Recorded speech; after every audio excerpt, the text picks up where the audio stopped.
when he gets up here. I'm sure he will. But we want to welcome Tim and his family.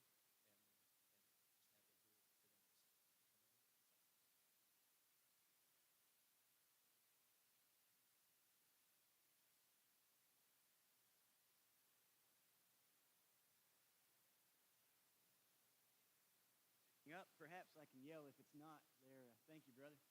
It just feels like I'm so far away from you. Mind if I come on down a little bit? Most of the places where I go don't have the multiple steps there. That's tricky.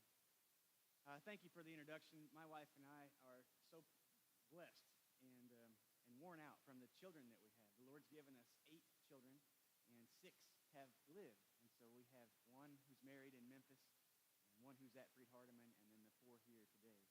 I don't think you'll see them in here. Probably my wife will be in the cradle roll or the 2 and 3 area. She loves to teach with little Kesley, our little daughter. And the boys are obviously, I think, with Jackson, having a good time in the Bible classes there.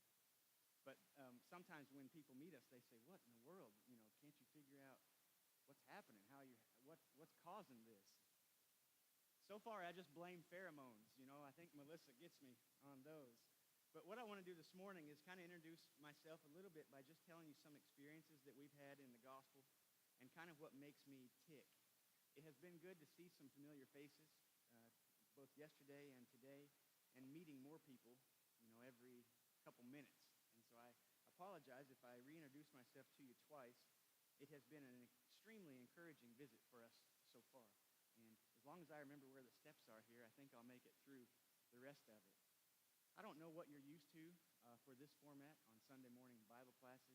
I hope that it's something this morning that's edifying for you and beneficial for you. How many of you have ever been overseas for mission work? Raise a hand. A couple. Good. Usually our experience is that when people have done that, they always have a value for it. There's been a couple times where people have gone with us overseas or have gone overseas and they hate it. And immediately they say, this is not for me. I won't be coming back. And some of them haven't even finished the month that we go over there. But when I was in Naples, where I was most recently, they have for a long time supported 12 evangelists and their wives on the ground in Ghana, all over the country. And they're there all the time. They're Ghanaian people. And so they're from their villages. They know those languages. They work with the new converts in the churches all the time. And when I began going there, I heard about this Ghana work, and I said, man, I really want to go. And so I talked to John Wallace, who's the director of missions for Naples, and he said, well, just come with us and see what it's like. And so last year was my first year to get to go. This year I went again and stayed longer because of my experience last year. The Ghanaians are beautiful people. They're simple. They don't have very much. Even here, sometimes we can look around and we can feel like we're poor. But if you can flush your toiletries, you're rich, all right? The rest of the world doesn't live anything like we live. And to see how eager they are to sit and listen to the gospel being presented is refreshing for a minister. And then you come back to America where, we're going so fast and it's so busy, and sometimes people don't even have time to get out and come to church. But not the case for you. You're here this morning, and I'm thankful that you are. Feel free to ask questions or raise a hand at any point if you have any insight into Ghana or the missions or something that sparks some of your curiosity. We were really, really excited to come back this year and to be sharing how it went. The Lord blessed our trip again tremendously. We go for about a month and we try to visit as many different villages as we can. This year, the Lord blessed us with 104 baptisms while we were there, and even more after that by the follow-ups that were done. And 5 new congregations were started in Ghana, which is exciting. Now, it may be at this pace that if it continues, Africa will eventually start sending missionaries here to America, because Christianity is exploding there in some really neat ways. And even though we see so many converts year after year after year, there is still a need for discipleship and for Christian maturity, because they'll hear the message of Christ and of salvation and they believe it, but then how do they continue to grow? I think our churches here are suited more for spiritual growth and maturity than the Ghanaian churches are. They're just kind of rudimentary. So we hold lectureships and seminars for the evangelists. We try to train them to be able to continue to develop people into the life of faith that they have espoused in being baptized into Jesus. But you'll see some of them over the course of this little slideshow. I hope this isn't the most boring missions update or presentation that you've ever seen. We got back about 3 weeks ago and have been going around speaking to churches since then, and especially the ones who've supported us, and thanking them. And John's excellent at getting gifts. If you're a donor for this type of mission, he'll bring a gift back from Ghana. And he even one time adopted a Ghanaian boy who was in the orphanage and provided for all of his needs for his whole entire life. John's a good-hearted man. The gifts that I have received from Ghana are really just the experience of being with the people and seeing the Lord work in neat ways. That flag with the star in the middle is Ghana. It's way up in the northwest region. It's just to the west of Togo and Benin and Nigeria, and just south of Mali. And a lot of the things that you see there are very different from what we experience here in America, but it is remarkable to see the Lord work through a variety of cultural circumstances and even language differences. But they're a beautiful people. They have a lake that goes right through the middle of their country, Lake Volta, which provides a lot of the fresh water for everywhere. And also the tributaries give us nice baptism routes to baptize in. But we will land way down here in Accra and usually drive about 20 hours up to Zabzagu, which is up here. And then we'll come back down sometimes through Yendi and Tamale. And we'll come back down. There's a lot of neat little villages right in here, Ketakarachi and Kijiji, Kwame Danso. And I'm going to tell you this morning about one of my favorite places, Pram Kisi, which is right here. And so we just, by the Lord's grace, we circle around this and try to touch as many different people and places as we can. If you've never been there, I would encourage you to be praying about it, either going yourself or sponsoring someone to go. I think it's one of the things that most churches today are losing sight of is missions. And there's local missions too, but churches really poured heavily into missions, and it has just been something that I've been encouraged by, even though it seems to be shrinking in the Western churches. Ghana's a changing place. You may feel like this is a changing place. I don't know that this is changing as much as Ghana is, because you already have your electricity, you already have your cell phones, you have a lot of the things that make your life what it is. They're just now laying poles in the northern part of the country for the electric lines to be strung up. They're just now getting phones, and you might remember some of these. They're getting flip phones. Anybody remember flip phones? That actually wouldn't do anything unless you opened them up. And so it's very strange now to go around and see the differences in how it's affecting the Ghanaian culture and the Ghanaian mindset, even their lifestyle. Because if you know how many times you see Americans on the phones, even while they're driving, it's happening to the Ghanaians as well, where this group of people who used to come and sit under a tree for all day now is looking at their phone, and if they have enough money to afford data, they can get kind of a sketchy version of Facebook, which is half in and half out. A lot of their calls are dropped. It's not really great cell coverage unless you're down in one of the cities. And you see technology changing Ghana and the people there in an amazing way. And not all of it's good. Sometimes they get the leftovers of our smut, like the television channels that go in. It's the first thing they'll do when they get electricity is they get a TV. And I'm thinking, why not a refrigerator or some air conditioning, something like that. But the things that come into their TV are not healthy for them to watch. It's like a bad version of some, C-list soap operas, that didn't make the cut here in America, get sent over there. And it's low-cost programming, and it's easy to produce. But they don't have the blessing and the experience that we did as Americans. How long have we had TVs for? I mean, it's been 70 years or so. Perhaps some people here can remember the first TV that we had. And when they first came, they were wholesome. The messaging and the programming was educational, and it was for the good of society, and it was a lot of times geared to make us better citizens or to help train us in some way to be more profitable for the country. They don't start that way. Now they're getting what we have now. It's really bad dance moves, and all the Ghanaian kids, when you take pictures now, they're all doing this, and flashing gang signs. They don't even have any idea what they're doing, but they've seen it now on the TV, and so they're starting to adopt it into their own communication. And it's such a changing place, but it is still really neat. It's a surprising time to be there. This man, I don't know if he looks very friendly or not. What do you think? In fact, if I saw him kind of downtown Detroit, he doesn't look really happy. But he was actually one of the neatest people that we met there. He looks like he would be a heckler. He wasn't one of the hecklers. We did have those. But this man was really interested in the gospel. And to see, how they come to the prospect of faith amid all their challenges in their own life. Life expectancy is very short in Ghana. And so we try to get them, as soon as they're interested, we want to teach them as much as we can until they're ready to the point where they can believe and repent and put their faith in Jesus Christ and be baptized. And this was one of them that did that. You wouldn't think that that's a Christian, but he really is. And they have a different way of carrying themselves. A lot of times when they ask questions, they're very vocal and they're very loud, and it sounds like they're arguing, but they're not. It's just how they come across. They're a serious group, and life is futile. And this is part of the reason why. You see what that is out there swimming? That's a nice big crocodile. I don't know if we have any of those in Kentucky. Are there? I used to tell people my dad was an alligator hunter in Nebraska. And finally one person said, well, there's no alligators in Nebraska. And I said, well, yeah, not now. But there are filled with crocodiles in Ghana, and this is a place where we had gone to baptize.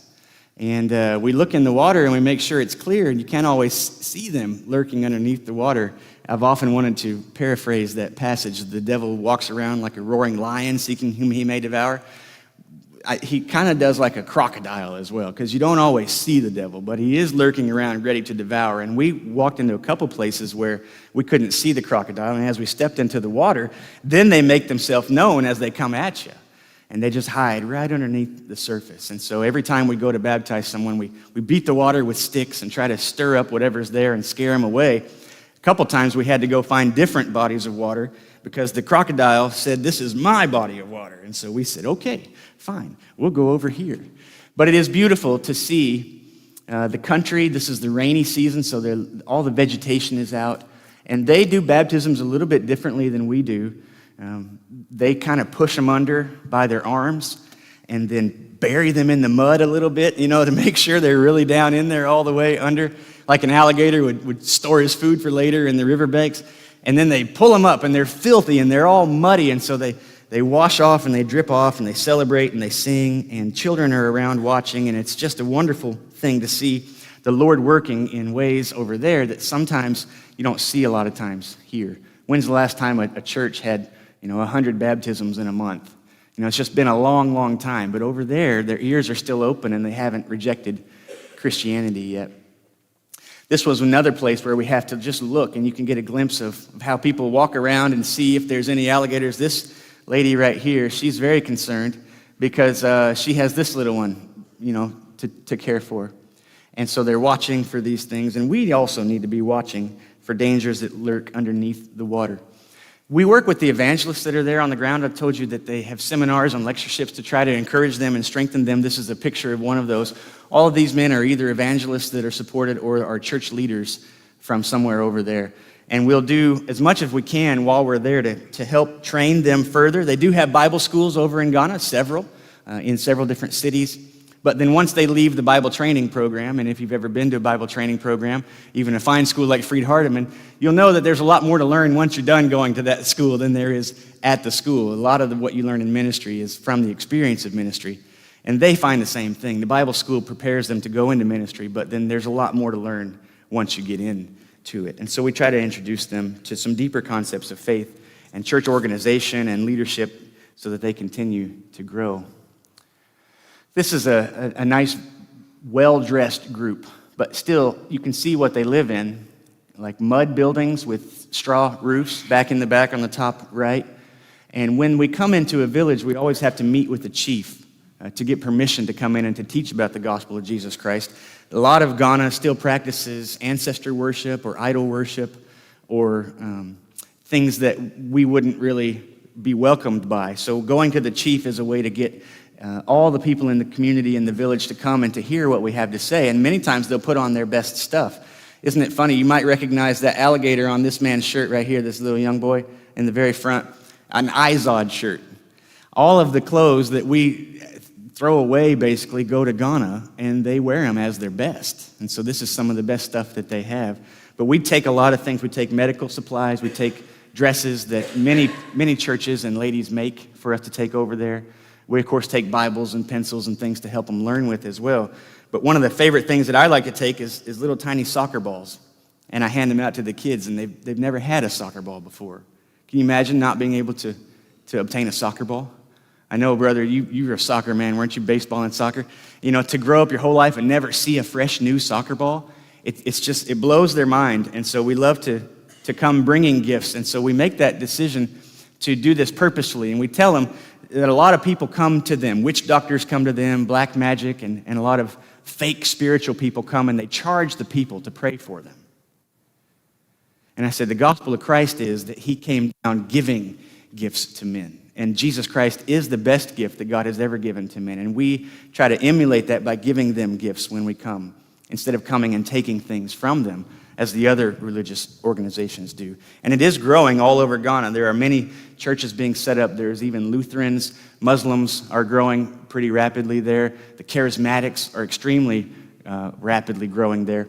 And it's not really very fair because they're trying to bilk the people. We went into one church setting as we were waiting to teach. I just heard the, boom, ba da boom, ba da boom, ba da boom. I said, well, what's going on over there? Oh, that's some other type of church. We don't go over there. And I said, yes, we do. And so we went over there and we just sat and listened. And it was a big man up front who was receiving money from people who wanted to be healed. And so they'd come from the congregation and lay money in this big bucket up here, and he would pray for them to be healed. Or he would pray for them to get the blessing. And the more money that they set in the little bucket up front here, the longer and better the prayer would be for them to be blessed or to be healed or to be fruitful or whatever it was. It's a very strange place. Things that really wouldn't be accepted here in America are still accepted there because the people, they don't have access to the technology and the systems of learning that we do. And so it's pretty primitive, and they are taken advantage of sometimes by outside groups who come in. But it's just the happiness on their faces, even though they really have nothing and they live like this. I think this was one of the villages with perhaps no electricity. They'll walk 2 hours in a rainstorm to sit under a tree and listen to Jesus. And sometimes we here in America, we won't even drive if it's raining into our air-conditioned building. We're going to talk a little bit more about that next hour. But it is fun, and they are special people. It's a beautiful place. You can see here they're going down into the water checking for crocodiles again. We don't get in the water as Americans because they have so many parasites and guinea worms and things like that are just a normal part of their life. But if we get sick or if we go down, there's 3 or 4 days of lost productivity. And so we let them do the baptizing, and we do a lot of the teaching, and we certainly celebrate with them when they come up out of the water. Here's a typical group in the way that they're set up. You see how they just meet under a tree. And it's really fascinating, the amount of stuff that we've been accustomed to and think we need. We're almost spoiled, as Americans. When you go around to some other parts of the country and you see how they live and what they have, and you come back and you almost feel guilty for having so much. Or in some cases, I know people have come back and they've purged a lot of their stuff and just get rid of it because the abundance in our life is so acutely glaring, once we come back from a place like this. But I speak, and John speaks, and I don't know why I'm standing on a chair here. Normally I'm not. These are not very strong chairs. But I was making some sort of point, and Ima, this is Ima from Zabzagu, he's one of our evangelists, he would translate. And so the American speaks and the Ghanaian translates, and then we have questions and answers and a time at the end of each presentation for them to ask about the gospel. Ima was one of the worst, though, because I would say something, and it took him a long time to translate it. And I said, well, no, I don't think I'm saying all that, Ima. What are you? He was adding to my words. Can you believe it? Well, he's a preacher too. So sometimes the lessons go really long because he's doubling up on my lesson and he makes other points too. And a lot of times with Ima, he's really good. He'll make them laugh. And I say, I know I didn't say anything funny, Ima. What are you saying? And I suspect he's making fun of me, but I'll never know unless I learn Twi or Asante or Kokombo a little bit better. One of the things that we do is this was James. He lives in Yeji. He's one of our evangelists there. And Yeji's a bigger congregation as well, a bigger city. And so when we go there, he'll put us on the radio. And they buy an hour's worth of time on the local radio. And even though electricity is becoming more popular there, they still listen to the radio. Everyone does. It's a big thing. And so I'll be able to give a lesson the same way. James translates very quickly. and then I just keep speaking. And then at the end of the program, we take calls in. And I've never been tested like I have in Ghana, speaking to people who don't speak my language about a gospel that they really haven't heard much about. And we say, okay, now let's take some phone calls. And we'll usually have time for 4 or 5 calls at the end of the hour presentation. And they're so surprising. In fact, I want to do a series sometimes. Hopefully I'll be able to share it with you guys. Questions from Ghana. Because they're questions you don't hear in America very much. I don't know how often you guys have been asked, do I need to stop worshiping my ancestors if I become a Christian? Can I not do both? Well, what about my 4 wives? Can I become a Christian if I still have my 4 wives? And one person called this year and said, do you practice the 10 Commandments in your worship? I don't even know what that means. And it's hard to ask for clarity because sometimes they're not really able to articulate what it is they're asking very well. So I wonder, do you practice the 10 Commandments in your worship? See, I still don't know what that means. I think I gave an answer along the lines that Paul says in Romans chapter 12, that all of life is worship. And the 10 Commandments are the fundamentals of how to relate with God and how to relate with your fellow man. And so, yeah, I'd say Christians in the Church of Christ incorporate the 10 Commandments into all of their life. Obey your father and mother, for this is right. You know, that's something that'll never go away. And so the core character of God still stands. Not only do we use it when we worship, but we walk in it daily as we worship. And that's something we're trying to help them see, that church isn't just something you come to on a Sunday morning, amen? It's a people that we are all throughout the week.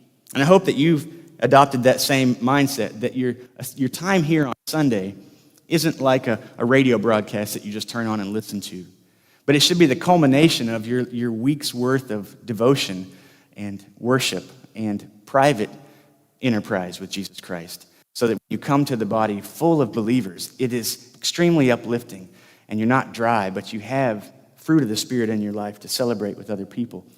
I don't know if I could get a copy of this. It's really fun to do, and I appreciate all these opportunities. As we're teaching, that's our truck, by the way, that we traveled around in, and you have to rent it. Most of the trucks there and vehicles that they have, if they have them, aren't anywhere near that nice. They have goats and chickens that will just run back and forth as you're teaching. It's so different from here, it's hard to imagine. And they're quite distracting. But you can see, I think it's a little bit dark, these kids here, they're just smiley. They just have such a good time. And it's almost something divine about the way that the Lord has made us, where we can get so overburdened with stuff in our life that we lose the joy of life. Well, they're so minimalistic that they're not encumbered by it. I know I feel the same way. If I have to take my car in to get new tires or oil change or whatever, or my house needs painting, or my lawnmower won't work, these things that come up that demand our time and our attention and our money, and that can get kind of frustrating when they stack up on you. If your kids' braces always have to go get tightened, there's just constantly things here that we're having to do. Well, if you didn't have any of that, life would be a lot more simple, wouldn't it? And perhaps it would be less obfuscated in terms of Jesus Christ and his gospel as well. This little man right here, he's a big man. This guy right here in this little church, his name's Amos. And this is a congregation that has been started for several years ago. And they're happy. They're saying hi to the people here in America. They love to be connected with Americans. It helps them feel stronger as a group, not so isolated over there on their own. But even now, you can see what's up here. That's a phone. Someone's trying to record that. And this is a phone, and I think there may be a couple more phones. Amos has a phone. A lot of times they'll record your lessons because they've never seen an American. It's kind of interesting that they have a flip phone up there, and the most important thing they want to do with it is hear the message of Jesus Christ. Here in America, when you have people on your phone, you don't know what they're doing. They could be looking at the scripture, but what could they also be doing? Ordering online from Walmart grocery, checking their Facebook, updating their status, checking to see the location of their friends or their enemies. There's all kinds of things that they're doing, but here it's much more simple and confined. And these people here, you see the building, mud walls still. They dry the mud and they make like little bricks, concrete bricks out of them, much like the Egyptians had to do and made the Israelites do. But the doors, they don't have doors. They have spaces for windows, but there are no windows. Someone was telling me yesterday that these are the original 1963 windows on the sides over here. I think they've held up pretty well. But they don't even have windows there. There's just open spots where the breeze can come through. And so it's quite different. Here's a man that I wanted to include this photo just because he made me feel so at home. Don't hold this against me, but I was born in Nebraska, and I don't know if you can see what this man has on his head here. In the middle of nowhere in northern Ghana, he has a Nebraska Cornhuskers football hat. And I said, finally, I found the other Huskers fan. If you watched the game yesterday, you know why this is such a punishing experience for me to live as a Huskers fan. And he became my best friend for the day. They didn't know why I was so interested in him or why I loved him and hugged on him so much, but it was because of that. When you go over there, you're in a completely different world, and anything you see that reminds you of home is particularly special. These people remind me of home a lot because I have so many little ones. And I found myself always hugging on little kids and holding little kids and playing bouncy ball with little kids just because I missed mine so much. We'd go for 3 or 4 weeks at a time. And so these are the dresses that many ladies in several churches here in America make and send to us, and we take over there. And they make them out of pillowcases. And they're really, really nice. And they're really nice for them. They'll get handed down from one generation to the next. They make little repairs on them. It's some of the nicest stuff that they've had. And we tell them, these are from, not us, but these are from the Lord. And some of his servants made them with their own hands for us to bring to you. So God loves you. Here, accept this gift from him. And it really does a lot to open the doors of the community for them to see what the difference is between us and the other people who come in there trying to demand money or things from them. In fact, sometimes when you speak, they want to pay you in yams, which are big overgrown potatoes, or goats, or guinea fowl, which is like a retarded-looking chicken.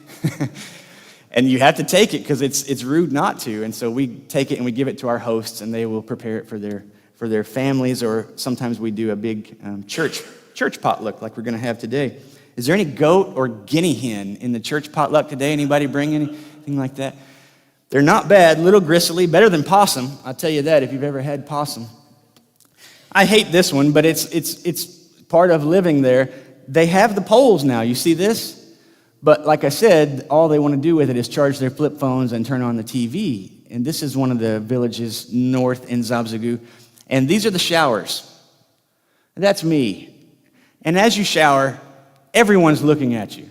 Now, they can't see the sensitive spots on you, but they can see you in there showering, and they're fascinated by it. They watch you when you eat. They watch you everywhere you go. No matter what you're doing, you're a spectacle to them. A lot of them have never even seen a white person before. I never really thought of myself as white until they say, hey, white man, Obaruni, which means white guy. And I thought, well, how racist that they're just yelling out the color of my skin at me.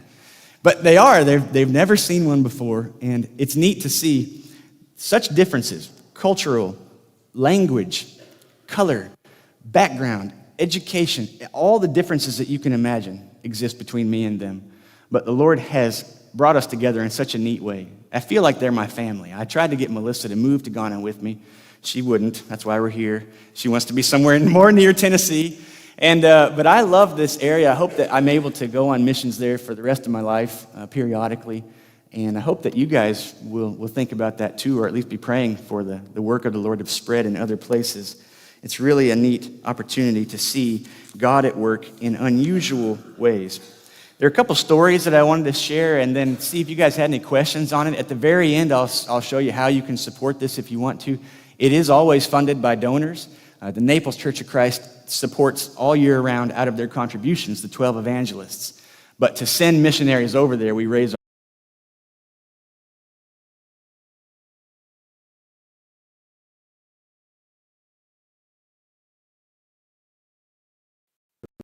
He's almost my height. His hands are twice as big. His teeth are huge, like razors. And his feet are big, and he has a huge, huge, strong tail, and his head's about 3 times as wide as mine. They're actually quite scary individuals. And he's eating our apple. He barged into our room. We got to stay at Mole State Park one time at a respite as we were coming through. And not everywhere do you get to stay in a guest house, but this was a guest house. And he barged into the screen door, and he grabbed our bag of fruit, which I was really upset about because you just about starve to death when you're over there. You don't eat much of their food because they cook it in the water, and so you have to take your own food pretty much. But we are able to get fruit sometimes when the villages are selling it. And so he barges in and he grabs our black bag of fruit and he barges out again. And he goes and he sits behind the room in this tree and he has the bag of fruit under his toes and he sits there and he stares at us eating our fruit as we watch him and think, how are we going to get this fruit back? We're not going to get that fruit back. And he just taunts us with it like that, eating our fruit right in front of us. I was so sad to see my fruit go, but then I was glad for the baboon and thankful that we got to have that experience with him. But I've never seen a live baboon before that one, and he was big, and so we just gave him our fruit. A lot of dangers in Africa. Americans are protected a little bit by their laws because they don't want people who are coming over there to do good things like Doctors Without Borders or medical missions or missionaries. They don't want them harassed. And so if a Ghanaian is going to harass an American, they have a very steep penalty for it. So we do feel somewhat protected, though there is no guarantee. And there are a lot of diseases. So our typical practice is not to eat their food. Here is fufu, which I love. And I'm on the right, and I think it's Ima on the left. And when they invite you to eat fufu with them, you're not supposed to decline. It's like someone saying, come have coffee with me here. And so here's the guinea hen on the bottom, and guinea hen digestive juices, I would guess, whatever comes from the bladder, they cook the meat in. They don't waste anything. And you take the potato stuff and you dip it in the guinea hen juice and you swallow it. You can't chew it. It's a mixture between instant mashed potatoes and bubble gum. That's the texture of it. So they just swallow it and it helps their bellies feel full, but there's really not much nutritional value there. But I always like to talk, and here in America we talk all the time, especially when we're eating. It's a huge fellowship thing, and if you track eating through the Bible, you'll notice that eating is a time of merriment and coming together and celebration. It's very festive. And Ima finally told me, he said, Tim, he was one of them that knows English. In Ghana, we have a custom, no talk when eat. I said, okay. You don't talk when you eat? That's all we do is talk when we eat. Our meals take an hour because we talk when we eat, but they don't there. But this is a typical thing. It takes them all day to make their food. The children work, the mothers work. They work hard, pounding the fufus and getting them from the fields and adding the spices in there and developing this meal takes literally all day long. And most of the village that we go to works all day just to make that one meal for night. Can you imagine that? We drive through Arby's, which I love Arby's, and it takes, 6 minutes if they're slow. All day, every day, literally sustenance living, making their food. And I can see some mom's eyes in here. I know my wife has a hard time making food for so many mouths, but all day, every day. It's such a simple life, such a simple way that they live. We do a lot of good through being there that the Lord blesses us with. This man right here, this little guy, received crutches from us a couple years ago. That's John Wallace, the director of missions from Naples. And so we outfitted him with some crutches. Well, this year his crutches were all torn apart and had kind of dilapidated. So we repaired them as best we could. I think we're going to order him some more, but it takes a while to get them into there. We also gave him school supplies there because education and things like this, medicine or any sort of treatment or operations, are very difficult for them to get, especially if they're not in a city. They just don't have the facilities or the money to do that. And so this is one of the things that we try to help them with. It's a way to meet their practical needs as we tell them about their spiritual needs, and it just opens their ears in a great way. This man here I want to tell you about because he's probably one of my favorite people I've met over there. His name is Akutunku. Akutunku Samson. And in Ghana, they have a name that they're given, an African name, but then if they become Christians, they'll take a Christian name as well. So this is Akutunku Samson. And he's kind of holding court. You can see he's telling a story here, and they're all listening. This is near his house. He had just given a parcel of land to the church in this village to build a church building on. And so he said, I've been trying to grow stuff here, and I really have other parts of land, so you guys take this. And so they're going to be developing a church building on part of his land. And he really doesn't have anything. And so we were asking him what his name Akutunku means. And this is what he was telling us in the picture. He said, Akutunku means I have nothing. And so how can you give us land if you have nothing?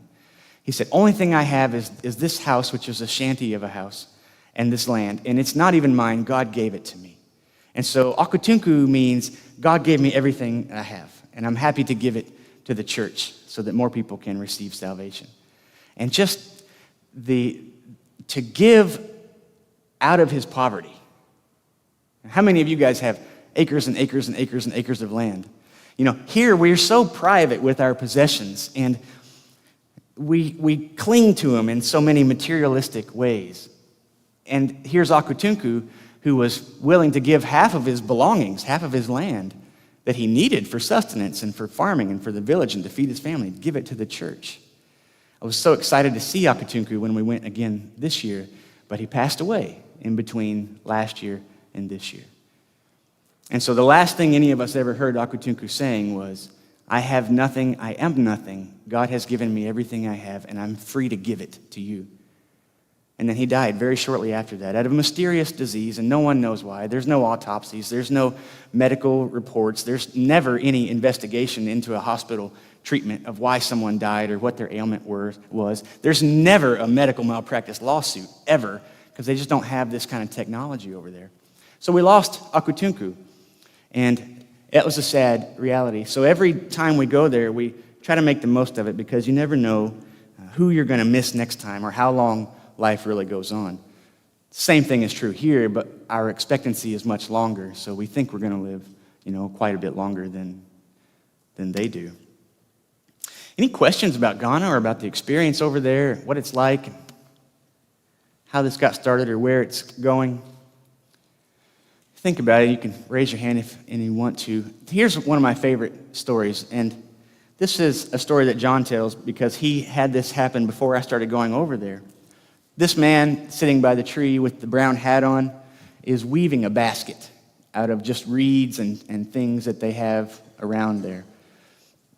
And he was doing this as John was preaching. And John just kind of noticed he kept working as John preached and was kept working as he preached. And so finally John said, what are you doing with that basket? And the man said, I'm making this basket so I can sell it. And it helps provide for my family and things like that. And he said, well, how much do you sell the basket for? And the man said, maybe if I could get 10 CDs for this, which a CD is their form of dollar, that would be a good price. And John looked at it, and he held it, and it was sturdy. It wasn't like the stuff made in China that we buy at Walmart or the dollar store here now. It was actually handmade, and it was strong, probably like a saddle that you stretch by hand, and it was going to last a long time. And so John said, God sees more in us as people than we see in ourselves. He sees more value in you than you do, which is very true. Sometimes we underestimate how special we are to our Maker. And so John said, I want to demonstrate that to you because I want to pay you 20 CDs for this basket so that you will know, just like I think your basket's worth more than you do, so God thinks your life is worth more than you do. And you need to come to Jesus Christ. So they talked with him and they studied with him some more. John did eventually, I think, pay the exorbitant price. I think 20 CDs is the equivalent now of $1.85 American, right? But to them, it's a lot of money. And he said he's never sold a basket for that much. So they decided to let him go home for the night to think about it. And he said on the morrow, he would decide whether or not he wanted to give his life to Christ and be baptized. And so they said, okay, it had gotten dark. We will come back by tomorrow, and we hope that we can baptize you and add you to the Lord's church. Well, the man passed away in his sleep, this basket maker, that night. And so never got a chance to visit with the missionaries or the evangelists again. And as far as we know, never made a commitment in his heart or externally to be baptized. And John tells this story almost everywhere he goes, and it's heartbreaking. He tells a longer version of it. I've spared you from that. Just to say this, life is very precious and fleeting. James says it's like a vapor, a mist that is here one minute and then gone the next. And they understand that far better than we do. But yet he still lingered on this decision. In fact, that night, as he was retiring into his little hut to go to sleep, one of the Ghanaian missionaries asked him and said, what if the Americans had asked you to go back with them to America?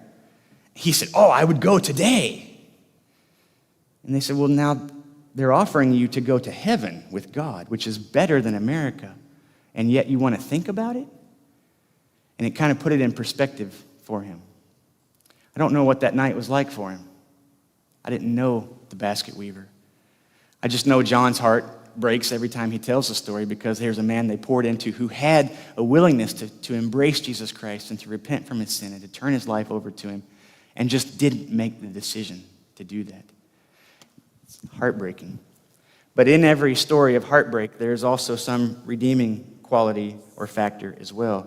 Last year when I went, John was handing out this picture of the basket weaver, and he was telling some of the other villages about this important decision, not to let it wait. Don't put it off until later in life. This is a big thing here in America, too, and especially with young people talking about giving your life to the Lord. They think, well, maybe when I'm older, maybe after I get through some more life. I want to go to college first. I got this party this weekend. I'm not quite ready to be baptized quite yet. But as soon as I clean myself up a bit, or as soon as I'm a better person, or, I can't go into church, the building would collapse on me. They have all kinds of excuses why maybe later they'll come to the Lord. And there may not be a later. So John was telling that and handing this story out, this picture, and as it went around the tree, this one young man right here started smiling really, really big. And it's not a happy story. And so I nudged up to him and I said, "What are you smiling about?" And then one of the translators came and he said, "That's my da." The man in the picture was his dad from an entirely another village, an entirely different village. And he said, "I know my mom has wanted this picture. She remembers the day that he almost committed his life to Christ as he was weaving the basket." So John gave him the picture. This man, the basket weaver's son, is a student in one of the Bible colleges there near Tamale. And so he now goes and he tells the story about his dad to people who need to know and embrace the truth of Jesus Christ. And I love this man. He's the happy, smiley man. He's fun to be around. And it's a shame, that so many people hear about the gospel and can't bring themselves to embrace it or to walk in it in time. I mentioned how these efforts are funded. It was a neat trip again this year. That's a typical looking road in parts of the world that you go through. But I wanted to share that with you for two reasons. One, I love the people of Ghana. I have a saying now, which is when people ask me where I'm from, especially over there, they say, "Where are you from?" They know a white person's from somewhere else. So I'll often say one of their northern regions like Zabzagu or Ketakarachi, just to be funny because they know I'm not from there. And then they say, "Well, when are you coming back, and can we go to America with you?" And they all want to come here. And I said, "No, I'd rather bring some Americans here to see how you live than to bring you there to see how we live, because it would disorient them to a great extent." I love the people of Ghana. Even though I wasn't born in Africa, I feel like Africa was born in me just because of how the Lord works there and the simplicity of the people. And they're not competing, with each other about who's the most beautiful or who has the most things or who has the newest car. They don't even have cars. Or, well, the Rogers just painted their house. Maybe we need to update our gutters or our shrubs or something like that. There is none of that. There's trash everywhere. They don't mind it. There's chickens running around, and you know what chickens do when they run around. They leave chicken stuff all over the place. I mean, it is a dirty, filthy way to live, and they love it. They don't even think two things about it. And they're able to hear a message of Jesus for 3 or 4 hours under a tree in the hot sun. So I hope that this continues for me in my life, to be able to serve the Lord over there and to meet more of them and to check in on them and to see how the churches are doing. It's a tough scene to be in. It's difficult work, but it's worth it. It's not like being in Kentucky, where probably one of the prettiest states that God ever made, don't you think? And you have all kinds of fresh water to fish in. I was asking somebody this morning about the fishing holes here, and he didn't know, but he said we do have some fishermen. Are any fishermen here today? Not yet. Maybe they'll be here next hour.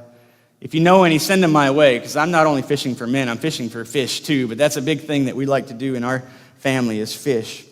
Fishing for men is what Jesus Christ has put into my heart. Fishing for fish we just do because we're hungry. But it's a neat thing to be able to share and to talk about with you. I appreciate your attention, and sometimes there's questions and sometimes there's not. I have 2 minutes left if anybody has any questions to ask. How does my family do while I'm gone? Great question. They probably like it. They probably enjoy it. It's a lot easier, perhaps, without the big kid around there. But this year when I got back, it was pretty quick, and we hit the road and went up to Arkansas, went to Michigan, and just telling churches about the work, and now back here. So thank you for letting me sneak it in for you as well. I hope it's not boring, but most missionary presentations that I've seen are like, snooze fests and wake me up when it's done. But the Lord is good, and so I'll just pray with you that He might continue to bless them and that He might open our hearts to the world missions effort. And maybe you'll find yourself going either to Ghana or somewhere else in the near future by the providence of God. And it's neat to see Him work. Heavenly Father, we thank you so much for being a universal kingdom builder. And we ask that your wisdom and your guidance would be a part of our thinking as we look around at the people who don't yet know your Son. Whether they look like us or live near us or not, Lord, give us a heart to spread Jesus Christ and His gospel. Thank you so much for what has been done for us.